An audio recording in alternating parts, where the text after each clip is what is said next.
어려운 여건 속에서 광복절을 맞이합니다. 지난달 갑작스럽게 발생한 산사태와 수해로 유명을 달리하신 고인들의 명복을 빌며 실종자 2분을 찾는데도 끝까지 노력하겠습니다. 또 불편을 겪고 계시는 이재민들이 하루빨리 일상으로 돌아갈 수 있도록 수해 복구에도 최선을 다하겠습니다. 이번 극한 한우는 이제까지 겪어본 적 없는 신종 재난이었습니다. 무려 대구, 경북 평균 수해 때 강수량이 292mm인데 이번에는 한 1000mm 정도 비가 왔었습니다. 현장에 달려오신 윤석열 대통령께서도 이런 사태는 처음 본다. 우크라이나 전쟁터보다 더하다고 언급할 정도였습니다. 이제 천재지변은 이변이 아닌 일상화가 되었습니다. 빌 게이츠 창업자는 예전부터 이미 변화하는 기후에 적응해야 하고 지구온난화 해결을 위한 기술 혁신에서 답을 찾아야 한다고 말해왔습니다. 지금부터라도 기후변화에 따른 재난재해관리 방식을 중앙지방정부 차원에서 전면 재검토하고 미래 50년 후를 바라보며 철저히 준비하고 대비하는 것만이 우리 인류의 살 길이라 생각합니다. 이에 경상북도는 재난 대응 매뉴얼을 전면 수정하고 도민들이 사전에 적시 안전하게 대피할 수 있는 시스템도 완벽하게 갖추어 국민의 생명과 재산 안전을 최우선으로 챙기겠습니다. 도민들께서도 많은 협조를 부탁드립니다. 친애하는 도민 여러분, 우리 경상북도는 위기를 기회로 바꾸어 어려운 시기마다 나라를 지켰고 오늘의 대한민국을 새로운 저력을 지닌 고장입니다. 경북은 일제강점기의 항일운동의 중심지로서 전국에서 가장 많은 2,456명의 독립유공자도 배출했습니다. 이런 다른 시도와 비교해도 압도적으로 많은 숫자입니다. 6.25 전쟁 때는 낙동강 방어선을 지켜냈으며 산업화의 시기에는 포항의 철강, 구미, 전자산업으로 또 새마을운동의 최선봉에 서서 오늘의 대한민국을 만들었습니다. 한글, 한식, 한옥, 한복, 한지 등 우리 전통문화의 뿌리도 한류의 진원지도 모두 경상북도에 있습니다. 이번 수해 복구에도 전 도민이 팔을 걷어 붙였듯 경북은 안팎으로 밀려오는 숱한 역경과 도전을 불굴의 의지와 단합된 정신으로 헤쳐오면서 대한민국을 세계 10위권의 경제 대국으로 거듭나게 했습니다. 덕분에 우리나라는 수많은 개발도상국의 희망이 되었고 새마을운동부터 4차 산업혁명 선도까지 우리 경북의 눈부신 성취를 세계와 나누고 있습니다. 그런데 우리나라가 지나온 시간을 돌아보면 아쉬운 점도 있고 부족했던 부분도 있습니다. 건국에서부터 산업화, 민주화 이르기까지 겉보기에는 순조롭게 달려왔습니다만 좌우 이념은 물론 각자의 틀에 갇혀 서로 핏대를 세우고 목소리를 높여 분열했습니다. 이제는 어느 개인의 힘을 평가할 것이 아니라 공을 더 많이 인정해주는 나라가 되어야 합니다. 6.25 전쟁의 영웅 백선엽 장군 그리고 이승만 대통령과 트루만 미국 대통령 동상을 칠곡 다부동 전적기념관에 모신 것도 그런 이유입니다. 이제 선진국 지위에 걸맞게 분열을 멈추고 서로 협력해서 국민 통합 시대를 열어야 합니다.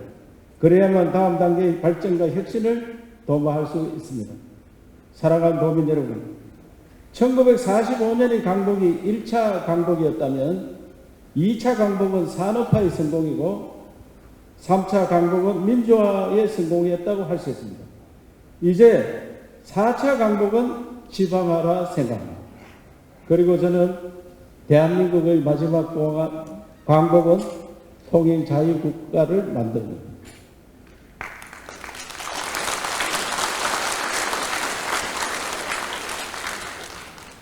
새로운 대한민국 초인류 국가로 나아가기 위해서는 반드시 경북의 힘으로 지방시대를 열어야 합니다. 이를 위해 민선 8기 1년간 아내와 자식 빼고 다 바꾸라는 이건희 회장님의 유명한 말씀처럼 경상북도 이름만 빼고 다 바꾸겠다는 각오로 도전했습니다. 그 덕분에 큰 성과도 있었습니다. 가장 의미 있는 일은 지방정부, 특히 우리 경상북도가 대한민국 지방시대 안착을 위한 국정 운영의 핵심 파트너로 자리매김했다는 사실입니다. 또 경주와 안동 그리고 울진으로 이어지는 세계의 신규 국가산업단지가 지정되었고 포항의 2차 전지, 구미의 반도체 특화단지도 지정되었습니다.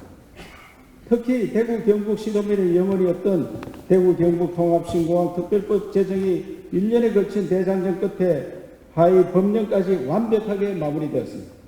이제는 속도 줄이고 앞만 보고 공항을 건설해 나가야 됩니다. 2030년까지 4조 원이 투입되는 공항 신도시를 조기 착공하고 구미 국가산단과 연결되는 공항 배후도시도 건설하여 산업과 물류 그리고 사람이 공존하는 공항 경제권을 만들어 갈 것입니다. 여기에 포항공대, 안동대, 경북도립대, 한동대가 글로컬 대학 후보에 확정되었고 소멸지역으로 꼽히는 울릉, 봉화, 청성, 영양, 구운다리 지역에도 UCT 대학 캠퍼스가 들었습니다. 아무리 강조해도 지나치지 않는 것이 대학이 있어야 발전이 있고 미래가 있다는 사실입니다. 때문에 대학 혁신에 집중했고 특히 지역마다 잘할 수 있는 일을 대학과 매칭해서 경북의 미래를 이끌어갈 일자리를 만들어낼 것입니다. 이 같은 경북의 모험이 대한민국 지방시대를 여는 모범 혁신 사례가 될 수 있도록 더 창의적이고 새로운 방식을 도입하고 도전해서 반드시 성공시키겠습니다. 존경하는 국민 여러분, 과거 경상북도는 대한민국의 중심이었습니다. 1949년 대한민국 최초의 인구 통계에서도 경북이 321만 명으로 가장 많았고 서울은 그 당시에 144만 명이었습니다. 1970년 인구조사에서 서울과 경북이 역전되었습니다. 그 이후 계속 우리는 내리막길을 걸어왔습니다. 그런데 50년 넘게 수도권 일극체제가 지속되면서 경북뿐 아니라 지방 대부분이 쇠락과 소멸의 길로 접어들었습니다. 하지만 우리는 또 해낼 수 있습니다. 1차 산업에 성공한 경상북도가 2차, 3차 산업에는 우리가 좀 부족했습니다. 이제 2030년부터 시작되리라 생각되는 3차, 4차 산업 시대에는 반드시 대한민국 중심에 우뚝 서도록 합시다, 여러분.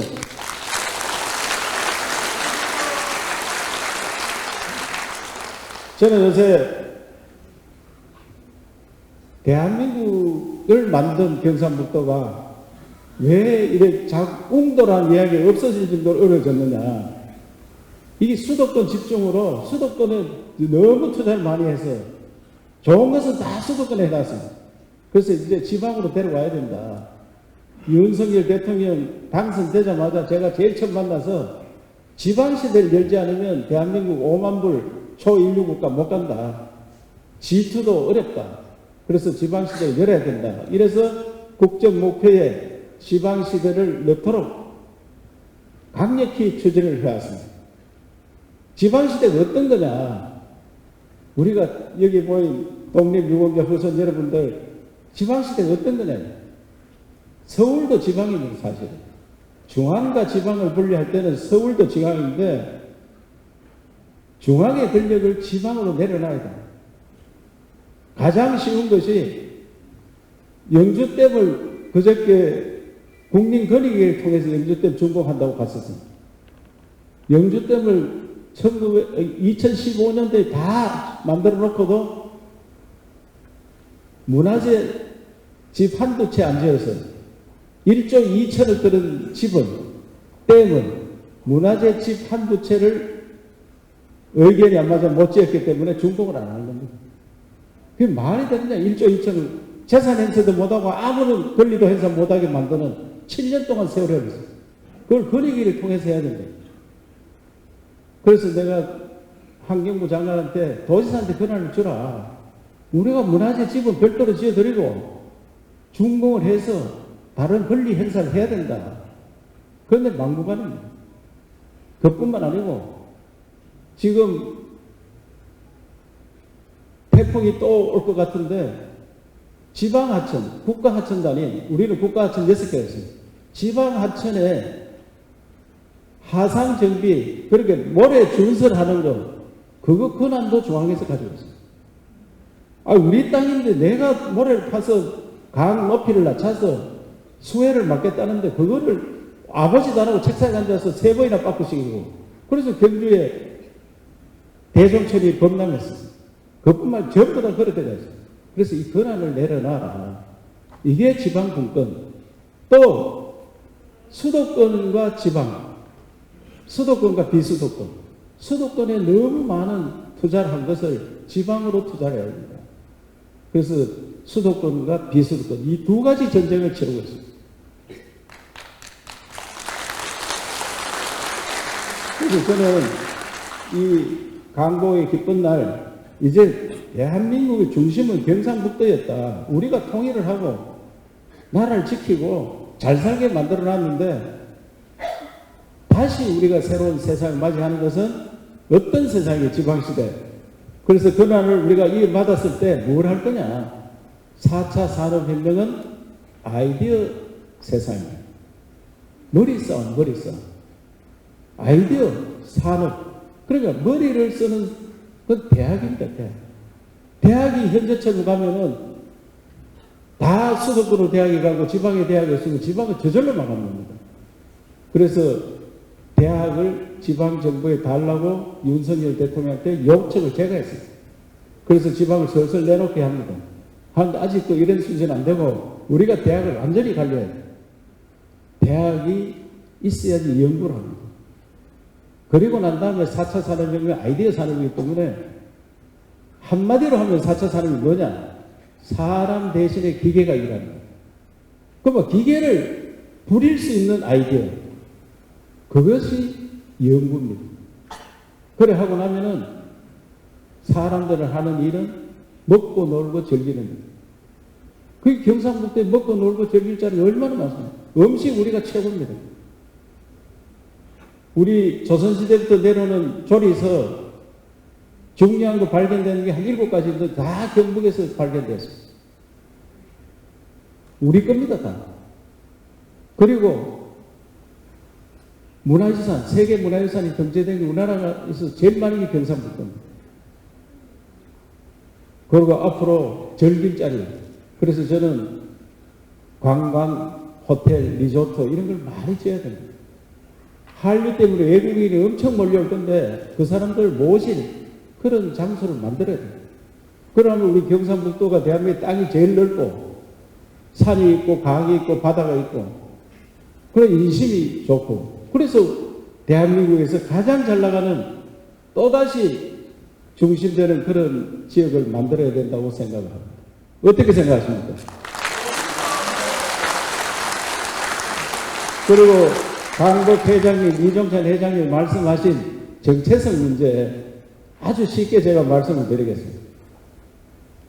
임시정부, 상해 임시정부는 1919년 4월 11일 날 발표했습니다. 민주공화국으로 처음 이야기를 했습니다. 그래서 그 정체성은 정신은 지켜야 된다. 그건 당연합니다. 우리 헌법에도 적어놨습니다.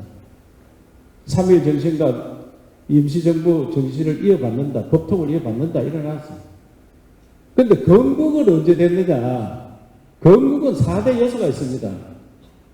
우선에 땅이 있습니다. 땅. 그러면 우린 땅이 없었느냐. 땅이 있는데 뺏겼습니다.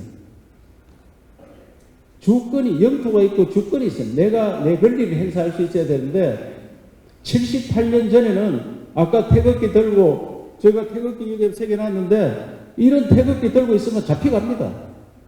고문을 당합니다. 그게 주권이 없는 겁니다.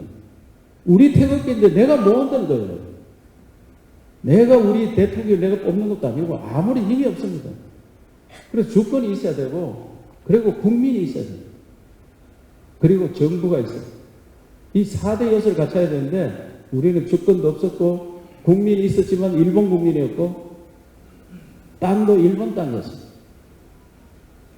그래서 건국은 1948년 8월 15일 날 건국되었다.